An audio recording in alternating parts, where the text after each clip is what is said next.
Students, last time we studied about the methods of gene isolation. That is the shotgun method. Now here, today we see the splicing techniques. Now in the series, broadly speaking, we have to isolate the gene of interest, introduce into the another animal starts the secretion or synthesis of proteins of inserted gene, and we get that product in the laboratory. This is the in general summary of this whole genetic engineering. But practically it is very difficult.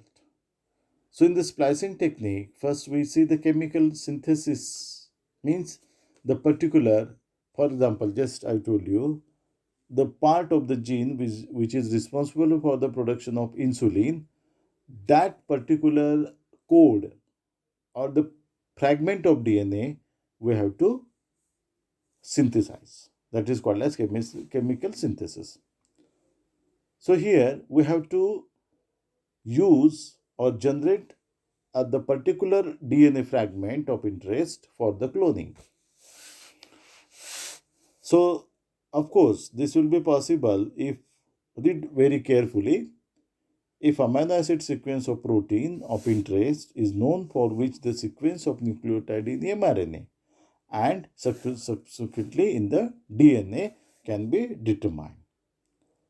Just I told you, insulin, their protein structure, their decoding on mRNA and mRNA on DNA. So that particular sequence of DNA we have to determine.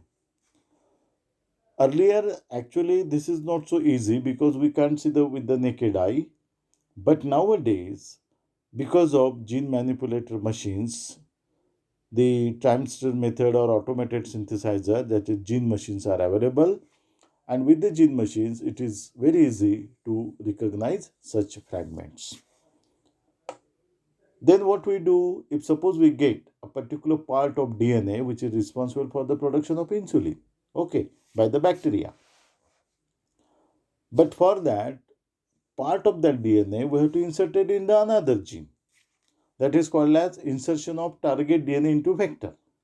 So where we introduce that gene is called as vector, means E. coli, that is bacteria, is a vector, or plasmid of that bacteria is a vector. The vector is means, for example, mosquito.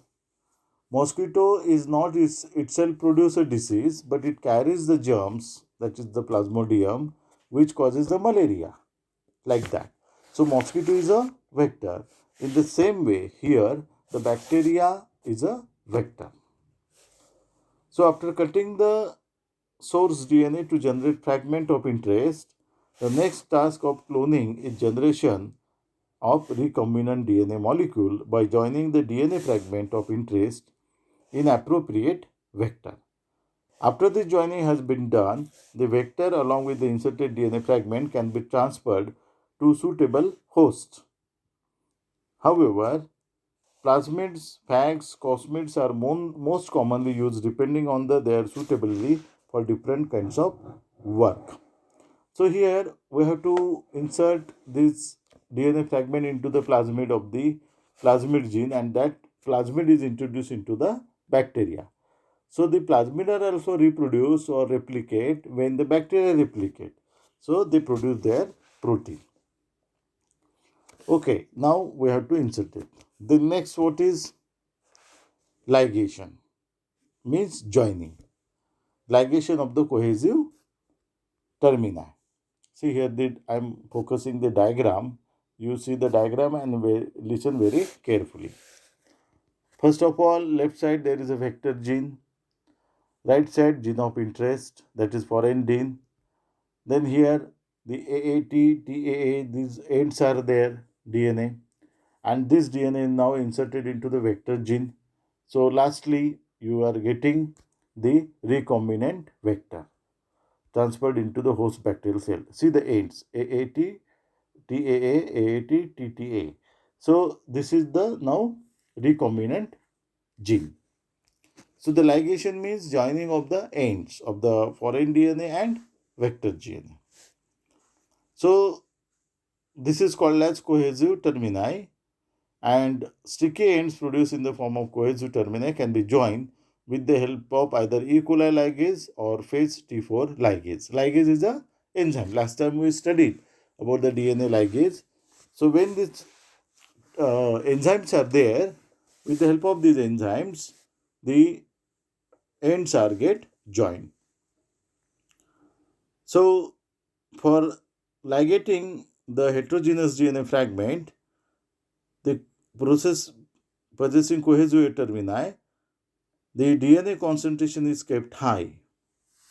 Then linearized vector is treated with alkaline phosphatate to remove the 5' phosphate group so that recircularization of vector itself or plasmid dimer formation is prevented.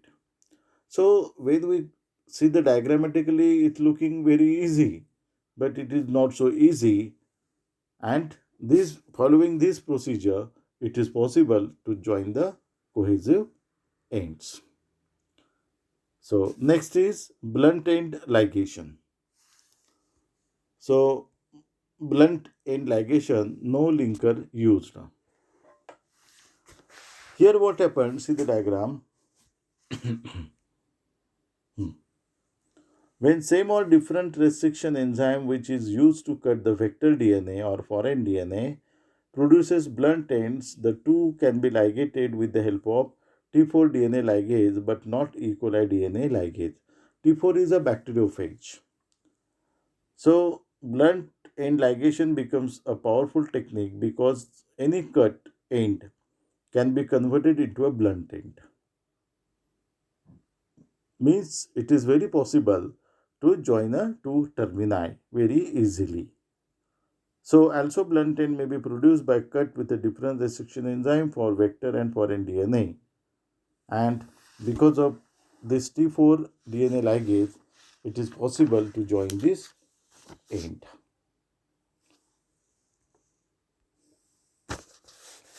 See here in this diagram you can see, so these two ends are get joined. So blunt end ligation where no linker molecule is used. Next is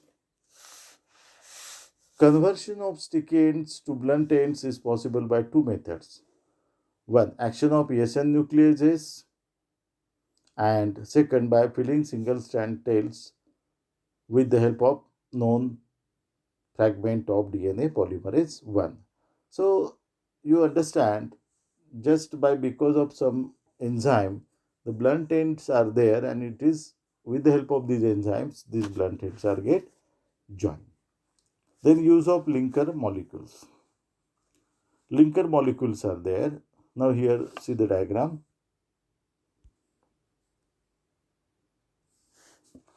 Linkers are synthetic oligonucleotides that contain preformed restriction sequence, and linker single or double are ligated to blunt-ended target DNA fragments, and then restriction enzyme is used to produce the sticky ends which are similar to those for vector use, and linker terminated DNA then can be ligated to vector. So here, see the left side, that is the foreign DNA with linker molecules. That is the help in the joining. They link it. So here the flush ends join here.